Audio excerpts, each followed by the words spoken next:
Greetings. I'm Dave Throgmorton, the director of the Carbon County Higher Education Center. The gentleman that you're looking at here, you probably recognize. His name is George Parrott. He died in Rollins in 1881. He's known locally as Big Nose George. George Parrott and a group of ne'er-do-well dipwads did a lousy job of trying to rob a Union Pacific Railroad train near Medicine Bow in August of 1878. If you read the tale about how these guys tried to rob this train, you kind of wonder how they managed to get both their boots on the right feet. In any event, they were discovered and they fled to Elk Mountain to hide out. 2 law enforcement officers went up to Elk Mountain to capture them. One of them was Robert Widdowfield, a Carbon County deputy sheriff from Carbon, Wyoming. Carbon at the time was the largest city in Carbon County. The other one was Henry Tip Vincent, who was a Union Pacific investigator. These 2 law enforcement officers came across George Parrott and his buddies, and they were both murdered. Now, if you ever want confirmation that you can't believe much of what you read on the internet, Google George Parrott or Big Nose George. One of the things that you're going to find is that there's an awful lot of tourists who have come through our community, came to the Carbon County Museum and were horrified to see the shoes that were made out of George Parrott's skin. Many of them posted their shoes on their internet travel log, but they also posted stories about the robberies and the murders and the subsequent skinning of George Parrott that have absolutely no bearing on the truth. My guess is that as close as we'll ever come to the truth about what happened in August of 1878 died with Rands Baker, a local historian, a few years ago. But this isn't a story about George Parrott. This is a story about the markers, the monuments in Carbon County to the 2 law enforcement officers who were killed in the line of duty trying to bring George Parrott and his buddies to justice. This is the first of the markers. You can see it kind of hidden here in an aspen grove. This is high on Elk Mountain on a beautiful summer afternoon. Here's a different view of the marker. You can see that this marker has been aged beautifully by time and nature. The lichen, it's absolutely fabulous, and it's a lovely, lovely, quiet spot. Here's a close-up of the marker that is located at the spot where the bodies of Vincent and Widdowfield were discovered several days after they were murdered. As you can plainly see, it says Robert Widdowfield of Carbon, Wyoming, and Tip Vincent of Rollins, Wyoming. Murdered here, August 19th, 1878. This marker is on private property. It's not accessible to the public. I was very fortunate a number of years ago. I contacted the landowner, told him that I was working on a manuscript dealing with this, wanted to take some photographs of the marker. He gave me permission. His ranch manager escorted a close friend of mine and me. We went up and poked around Fort Halleck for a little while, poked around Elk Mountain for a little while, and then spent quite a bit of time on a beautiful afternoon at this site. This is a view of the historic Carbon Cemetery. It's a beautiful place, don't you think? This is accessible to the public, and if you've never seen it, I strongly encourage you to take a beautiful afternoon and go out and poke around a little bit. One of the things that I think you're going to find, and perhaps will astonish you, is when you look at the names on the gravestones, you will see that people from all over the world came to Carbon County to help build the Union Pacific Railroad. The historic ghost town of Carbon is just maybe a quarter of a mile south of the cemetery, and it's also worthwhile to poke around out there too, kind of get an idea of what the living conditions were like in 1878. If you do go out to the cemetery, please be respectful. This is very much a living cemetery. I attended a funeral of one of Rollins or one of Carbon County's finest just last spring.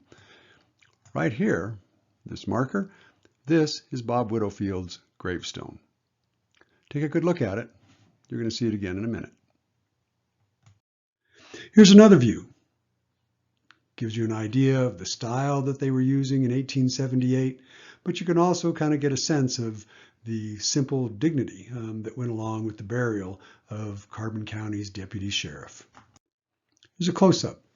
Robert Widdowfield, murdered near Elk Mountain, August 19, 1878, aged 33 years, and at the top, erected by his friends.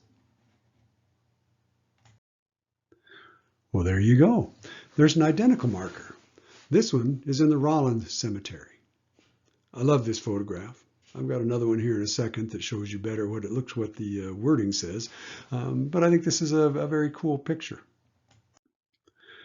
Here's a picture that was taken on Easter Sunday, 2020. And you can see the close-up.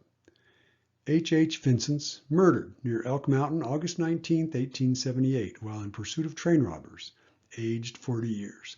Now, the interesting thing about this is that in all of the official documents from 1878, he's referred to as Henry Tip Vincent. The Vincents, with the S at the end, nearly as I can tell, this is the only place where that's the way it is spelled. And just as we saw in Carbon on Robert Widowfield's grave, the marker in Rollins for Tip Vincent was erected by his friends. There's something I find very compelling and heartwarming about that. Interesting thing is that in the 1940s, there were a group of citizens in Rollins who were very much concerned that Robert Widowfield's memory would be erased. The Carbon Cemetery was not well maintained at the time, and they were concerned that time and nature would have its way, and that the graves and the entire landscape would be absorbed again, and that the memory of Robert Widdowfield would be lost. So what they did was they bought an empty plot. They bought a plot in the Rollins Cemetery, and they erected a marker to Robert Widdowfield on that plot, so that no matter what happened to the cemetery in Carbon, which thankfully is still very much a live and viable place, would not be erased. Well, I had the opportunity and the privilege a few years ago to meet a couple who were visiting Carbon County from Wales. They were Widdowfields. He had grown up with stories about a relative, a coal miner from a Welsh coal miner who had emigrated to the United States to build the Union Pacific Railroad. And that coal miner's son had become a Carbon County sheriff and was killed in the line of duty by train robbers. And they were here to investigate that story and to see what they could see and find out what they could find out about their relative. They had seen a lot of America. They'd seen a lot of our tourist attractions. And this, as I said, this was their dream trip. But Carbon County was their destination. So I was very privileged to meet him in the cemetery. I showed him Tip Vincent's grave. We talked about it. I told him what I knew of the story. And then I told them the story of the citizens in Rollins who had purchased the plot and had erected a marker to his relative. And we did about a 160-degree turn to the south. And there it is. Robert Widdowfield, killed August 19, 1878, near Elk Mountain, while in pursuit of train robbers, right by Tip Vincent's grave. Now I gave him directions to Carbon. I told him how to get there, told him what to look for in the grave. I have absolutely no doubt that they made it. I have absolutely no doubt that they went back to Wales with stories that validated exactly what had come down through their family history. So here in Carbon County, I think sometimes we like to think we're off the beaten path and we're kind of separate from the rest of the world. But the simple fact of the matter is the world intersects in Carbon County. You gotta love it. Thanks for listening.